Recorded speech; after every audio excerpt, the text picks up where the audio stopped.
सब प्रीति, सब अपने स्वार्थ की सिद्धि में लगे हुए हैं। इसलिए हमारा तो मन ही नहीं करता कहीं आने जाने का। तब महाराज नारद जी ने कहा, नारद जी ने जब कहा कि सारा संसार स्वार्थी है, हमारा तो कहीं आने जाने का मन नहीं करता, तब माता पार्वती ने कहा कि देखो औरों का तो हमें पता नहीं, लेकिन हमारे स्वामी तो हमसे बहुत प्रेम करते हैं, और इतना प्रेम करते हैं क्या बताऊं कि गुरु मंत्र जो हमेशा गुप्त रखने की वस्तु है वह भी कभी हमसे नहीं छुपाते।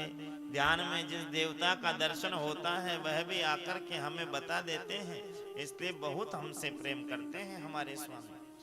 नारद जी ने कहा वो बात तो ठीक है देवी, लेकिन क्या भगवान भोले बाबा जो मुंडों की माला 24 घंटे धारण करते हैं, उस माला में किसके मुंड हैं, ये कभी आपको बताया? माँ पार्वती ने कहा कि ये तो नहीं बताया, तो फिर काय का प्रेम करते हैं, अब आप जानो, आपका काम जाने। और नारद जी तो आग लगाकर वहां से नारायण नारायण करते हुए रवाना हो गए। और महाराज इधर माता जगदम्बा भवानी तो कुपित हो गई और कोप भवन में जाकर के बैठ गई। भोले बाबा आए, भोले बाबा ने खूब समझाया, देवी क्यों रुष्ट हो रही हो? माँ पार्वती ने कहा आप कपटी हो। कपटी तो देवी वो होता है जो कोई बात छिपाए, हमने तो आपसे कभी गुरु मंत्र भी नहीं छिपाया। शास्त्र कहता है गोपनीयम गोपनीयम गोपनीयम प्रयत्नतः, लेकिन मैंने तो आपको गुरु मंत्र भी बता दिया। ध्यान में जिसका दर्शन हो वो कभी किसी को नहीं बताना चाहिए, लेकिन हम तो आपको रोज आकर के बताते हैं कि आज हमें राघव का दर्शन हुआ, आज कन्हैया का दर्शन हुआ, आज भगवान वामन का दर्शन हुआ, हम तो आपको रोज बताते हैं। माँ जगदम्बा भवानी ने कहा कि आपने आज तक हमें बताया?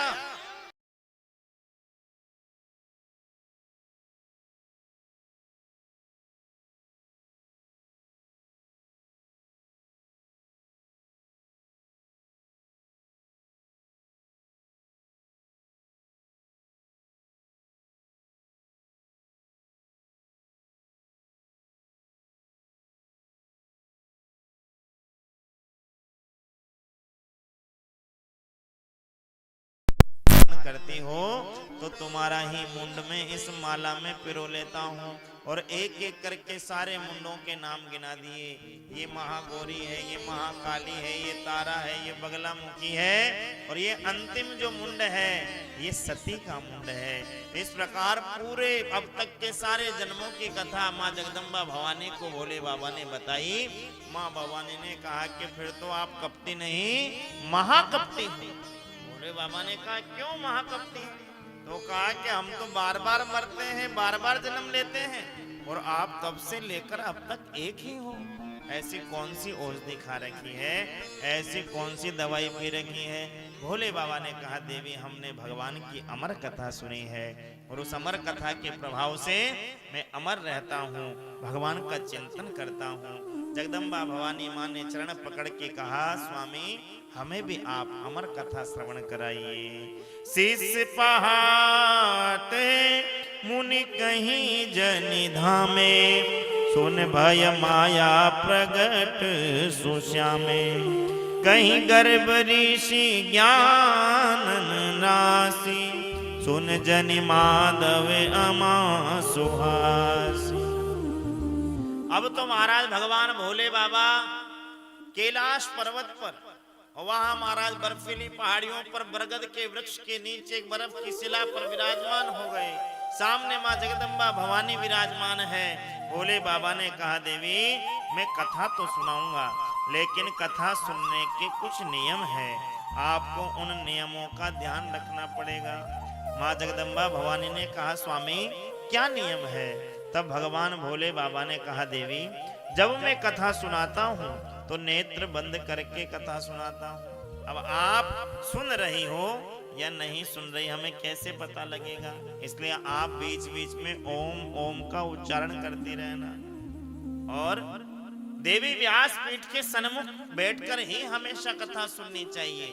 इसलिए आप सन्मुख ही बैठे रहना।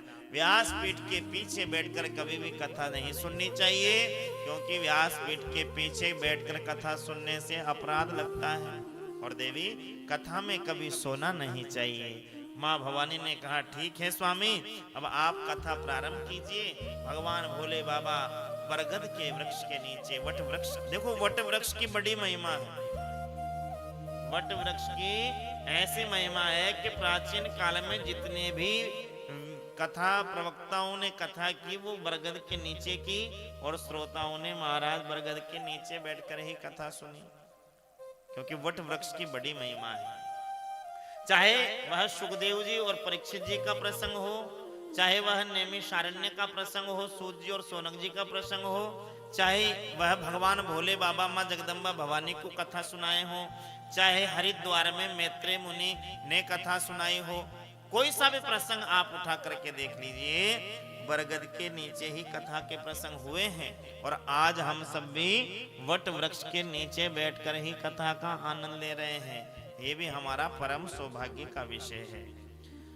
आज महाराज श्री सुखदेव जी महाराज बड़ी सुंदर लीला कर रहे हैं। फूटे हुए अंडे के रूप में जिस स्थान पर भगवान भोलेनाथ बैठकर कथा सुना रहे हैं, उसके ठीक पीछे वह फूटा हुआ अंडा पड़ा हुआ है।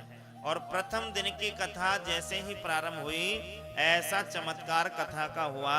प्रथम दिवस की कथा के प्रभाव से वह अंडा साबूत हो गया, उस अंडे में पुनः प्राण अवरुद्ध हो गए। दूसरे दिन की कथा से महाराज वह अंडा फूट गया और छोटा सा सुख पक्षी, सुख शावक उसमें से प्रकट हुआ। तीसरे दिन की कथा सुन करके वह बड़ा गदगद हो रहा है, बड़ा प्रसन्न हो रहा है। और चतुर्थ दिवस तो महाराज रसगुल्ले की कथा, चतुर्थ दिवस चौथे दिन तो कृष्ण जन्मोत्सव की कथा सुनकर सुखदेव जी को परम सुख की अनुभूति हो रही है।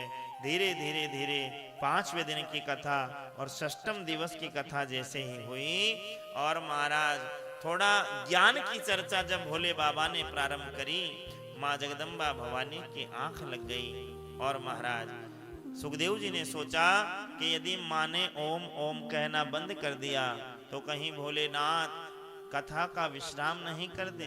इसलिए पक्षी तोते में एक विशेषता होती है, तोता बोलना जानता है। तो सुखदेव जी महाराज माता पार्वती के स्वर में ओम ओम ओम का उच्चारण करने लगे। धीरे धीरे भगवान भोले बाबा ने संपूर्ण कथा को सुनाया, और 7 दिन की कथा जैसे ही हुई, भगवान ने जयकार लगवाई, बोलो बाल कृष्ण लाल की।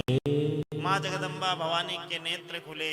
फिर भोले बाबा से पूछने लगी, स्वामी फिर आगे भगवान ने किस किस प्रकार उद्धव जी को ज्ञान प्रदान किया, संतों के क्या लक्षण बताए, भक्ति का क्या मार्ग बताया, सन्यास के क्या लक्षण बताए।